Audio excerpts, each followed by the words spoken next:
আমি আমার সন্তানের জন্য আসলে কোনোদিন আমি বিরহ করি নাই, আমি আনন্দ নিয়ে আসছি। এই কারণে তার গায়ে সাদা পোশাক আছে।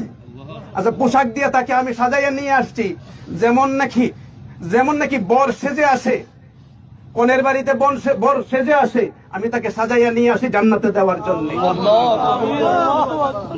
শুক্রবারে বিকাল থেকে তার জবানের মধ্যে তেলাওয়াত ছিল, জবান থেকে তেলাওয়াত বের হয়েছে, আল্লাহুল্লাযী লা ইলাহা ইল্লা ওয়ালান তাজিদা লাহু নাসীরা, এরকম আয়াতগুলো পড়তেছিল। আল্লাহ পাক রব্বুল আলামিন কেন আমাকে এই সন্তান দিয়েছেন, এটা না দিলেও তো পারতেন। এখন নিয়ে গেছেন, অনেকে বলে যে অকালে মৃত্যু, আসলে মৃত্যুর কোনো কালই নাই। তো অকাল হবে কিভাবে বলেন তো দেখি? কারণ আজকে আমাদের চিরাচরিত নিয়মটা হইল বাবাকে কাঁধে করে সন্তান কবরে নিয়ে যাবে, আর আজকে বাবা কাঁধে করে সন্তানকে কবরে নিয়ে যায়। এটা একটা বিরহ থাকতেই পারে, মনের ভিতরে একটা আঘাত আছেই, থাকলেই হবে কি, আমি তার জন্য দোয়া করছি, 2 রাকাত নামাজও পড়ছি।